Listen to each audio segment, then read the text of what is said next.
This is a glimpse for my sister in Calgary.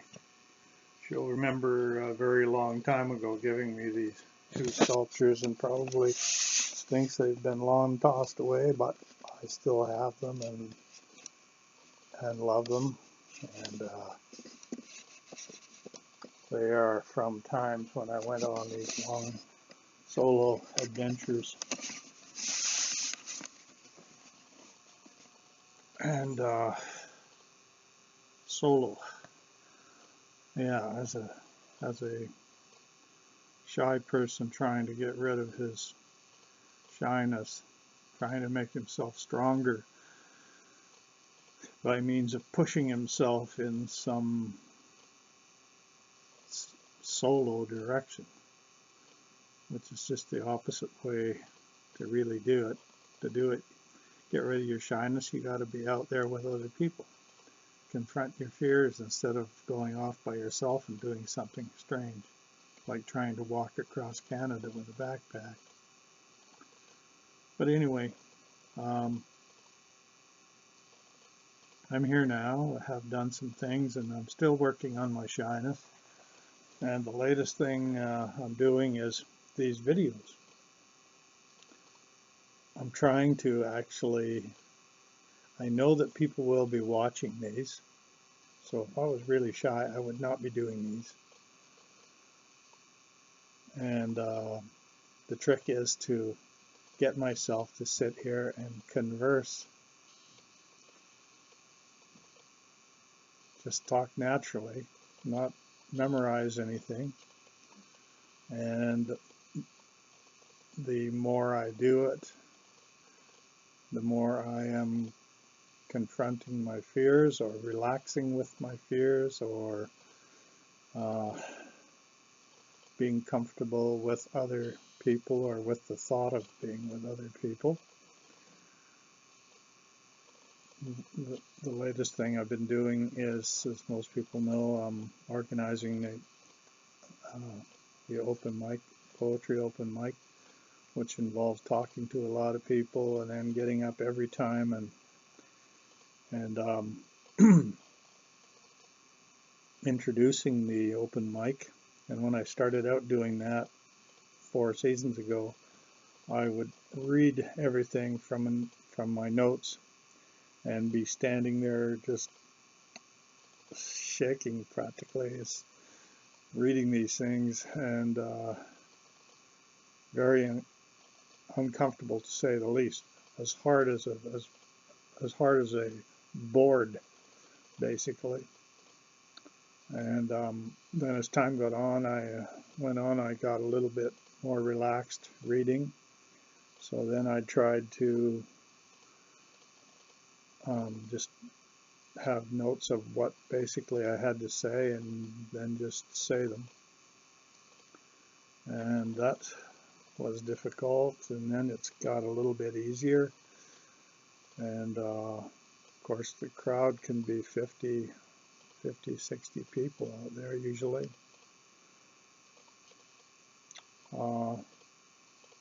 So this is my next step will be guerrilla poetry, which I talked about in my last video. But making these videos is my next step, and the trick is, can I do it without having to read anything, actually without even planning anything? Can I actually think while I am talking to people? And talking to strangers, I've always been able to talk to somebody I know well. I've been able to talk quickly and think while I'm talking, especially when I'm on some idea I'm excited about. But when I'm talking to a stranger, I think and then I say what I thought, and then I think again, say what I thought again, and extrapolated back to the beginning when I was younger and really shy, and if I had to sit down for a coffee with somebody I didn't know, I would be so stressed out I couldn't even hear what they were saying. I would be memorizing what they were saying in my mind, and then I'd have to repeat it back to myself like a tape recorder really quickly, and then figure out what they had just said, and then think of something to say in response, and then say that. And of course, that's pretty slow and tedious, as well as being uptight and anxious, and it must have been a strange experience for them, in which case they probably didn't want to have to do it again, which would make me even more shy. So, on it goes. And now it's sort of going the other way around. Anyway, well, I've made 2 of these videos now, and it's been an interesting experience watching myself talk. I am so slow, it seems like. Now I seem like I'm talking faster, but in those 2 videos I was really slow. And of course I repeat things over and over because I'm kind of thinking as to where to go next and all that, which makes it kind of slow too. First time I did a tape recording of myself was when I was on a lookout tower in my teens, late teens, early 20s, and I made a tape recorder to send back to my parents, and I would be climbing the tower. I still have it. It's really neat. And you can hear the metal ladder shaking and the whole tower shaking as I'm climbing up the thing, talking, and then the wind come whistling through over top when I get above the tree level, and then I go into the tower, into the cupola at 100 feet high, and then all of a sudden you get this hollow sound, and I'm describing it all the way up. That was pretty neat, but listening to it, I didn't notice so much myself as the sound effects, so that wasn't too bad, listening to myself going up there. And then the next times I did it was I sent a few tapes back when I was on my hike backpacking trip across Canada, and I still have those. And they're somehow I didn't quite. Well, they're a little bit odd to listen to because I didn't know I sounded quite like that, but they are in certain special situations too. So, but then I watched these 2 videos I made just in the last week or 2, and that was so weird. For starters, I didn't realize I talked so slowly, and people have been hinting at it to me, like when I would introduce each open mic, I go on and on and on, and it seems to take so long, yet to me it seems like, well, this is the stuff I have to say. I have to make this announcement and that announcement, and I have to say this is how the open mic will go from beginning to end, and when we'll have our intermission and all the different things they need to know. But geez, when I hear other people introduce events that are just going brrr, and it's all done, and it's so fast, I don't think anybody heard it. So I sort of feel like, why did they even bother? It was like they're just making themselves sound like a Las Vegas showman or something. But did they actually get anything across? I don't know. So I kind of like slow talk people. Well, and then when I would read my poems in the open mic section, along with everybody else, friends have said, the trouble is you just read so slowly. you know, if you read a little faster, but to me, when I'm reading it, I'm thinking that's just right. If I read any faster, they won't be able to follow me. Well, I think actually it's that I can't follow them when they read so fast, and that's because of my anxiety and also lack of uh, lack of a history of words in my family. So here's why I think I'm so slow. Our family never talked. Kids who grow up with in a family that's talking all the time, they learn to talk. I mean, imagine a little kid. Okay, here's where I got the idea from. I used to have a little cat, a kitten, when we had our flower shop. We had two kittens, and this one cutest little kitten attached itself to me, and the other one attached itself to Linda. And Sweet Pea, my kitten, would just sit there and watch me and soak me up. And for instance, I would be eating cantaloupe. I'm a fruit, you know, I've always been totally addicted to fruit. I can eat fruit all day long. And I would be eating a cantaloupe, and I'd maybe looking at the computer or something while I'm working, and I'd notice here's this little kitten sitting here on the desk beside me, following the spoon up to my mouth and into my mouth, and then I'm chewing away and it's looking at my mouth, and then it goes down to the cantaloupe and another piece, and all the fruit that I would eat, the cat would be sitting there looking at this, and finally I ended up offering it a little bit, and it started eating fruit, and it turned out it loved fruit, and it would eat any kind of fruit I would offer it.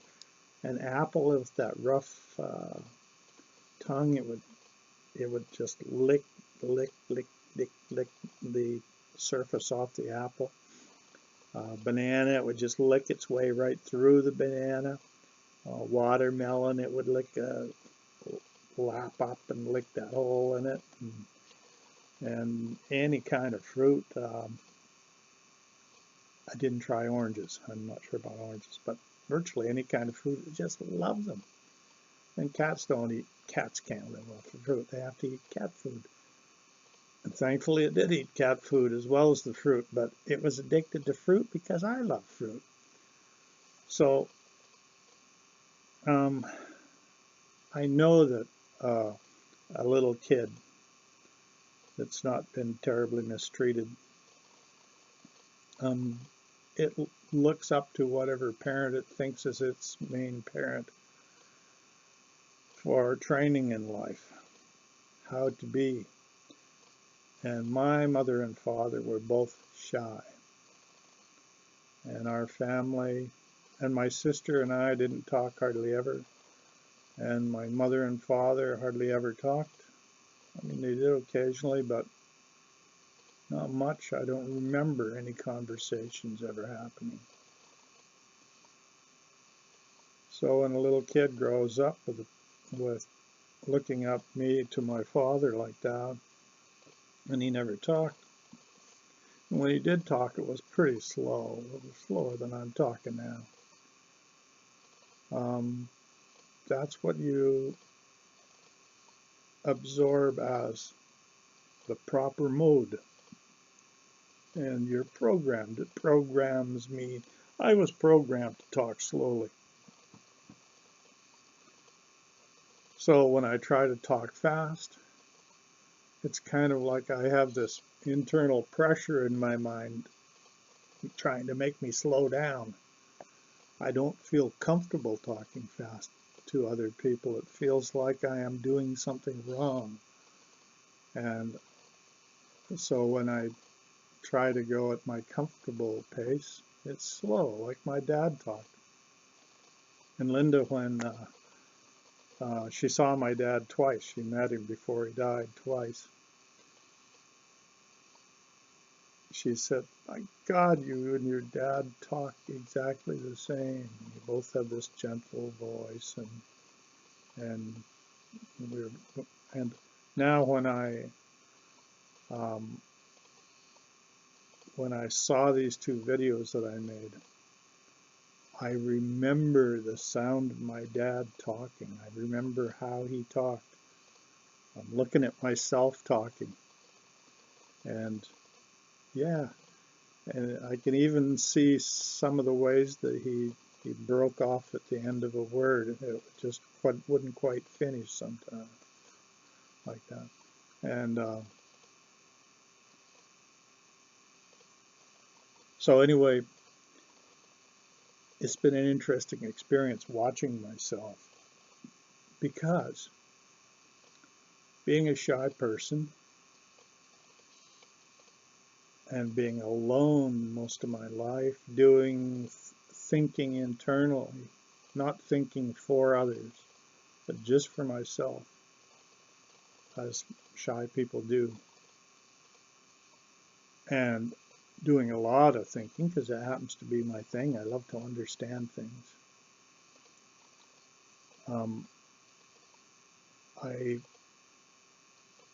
I normally am.